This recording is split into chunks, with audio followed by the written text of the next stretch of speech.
Dreaming of falling is quite common, and it often is also a metaphor that forms part of a psychic reading. People tend to dream about falling when they are facing a challenge and they are afraid of failures. For some reason, their minds only consider the possibility of falling or failing, when the opposite is flying or soaring. People often get nightmares about flying and the fear of falling. This relates to risk-taking in your awake life. Not physical risks, but rather related to being brave and overcoming fears.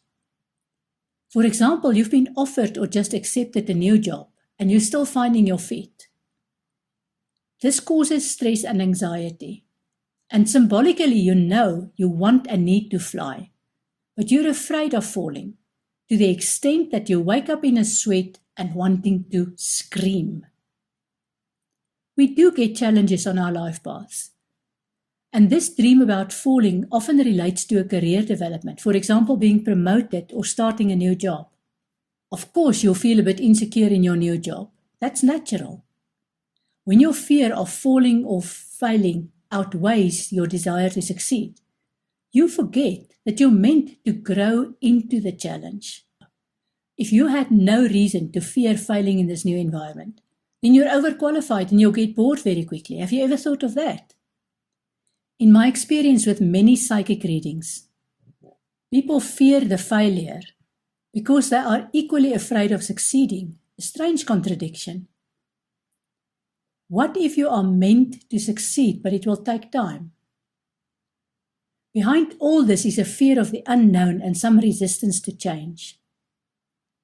If you weren't meant to take the opportunity and grow into it and succeed beyond your wildest dreams, then the opportunity wouldn't have come your way.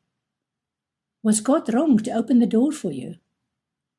What if you fly rather than fall? Dreaming of drowning. When you dream that you are drowning, it means that you are emotionally overwhelmed by your situation. You are symbolically struggling to cope with the situation, and you can't see the wood for the trees because of your emotions. The water signifies an emotional struggle, and this could relate to a business deal or a relationship. If there's another person involved in the dream, then you need to investigate what emotions that person represents. The emotional vulnerability doesn't necessarily relate to the person, but it does relate to what the person represents to you. You'll probably wake up from such a dream of drowning feeling quite upset, because there's no boundary between the emotions that drown you in your dreams and the emotions that drown you while you're awake.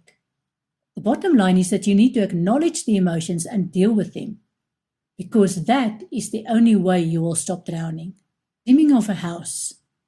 There are so many interpretations for a dream of a house, and the more you can recall of such a dream, the better.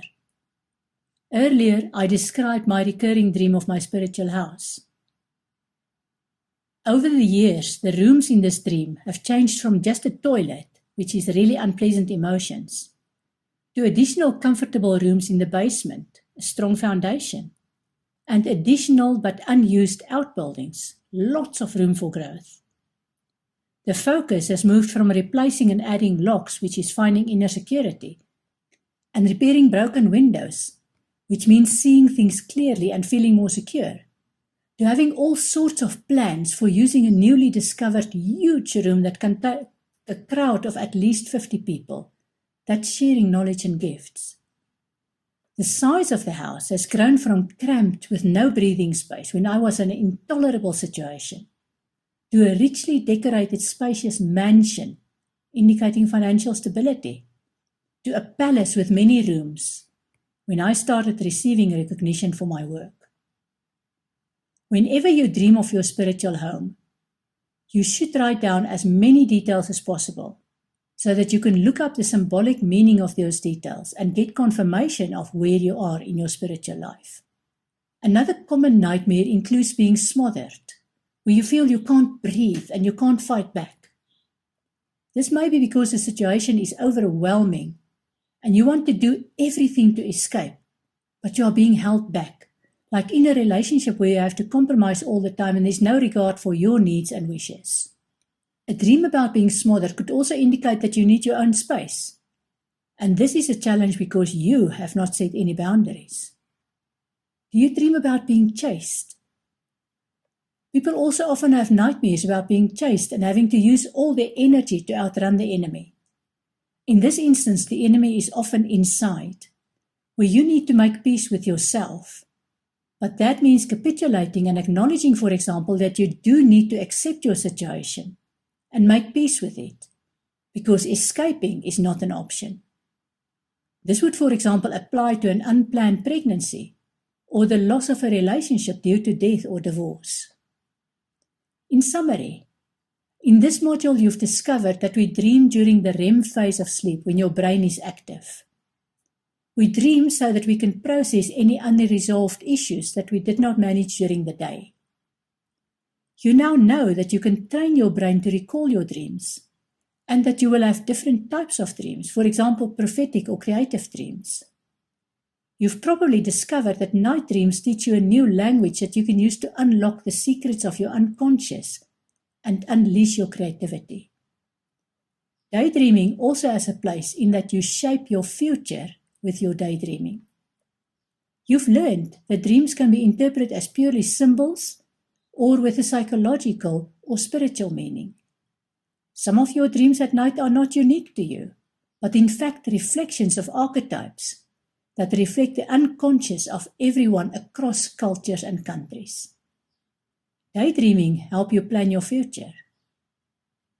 This module concludes the first series of the course, Following a Spiritual Path, Recovering from Religion.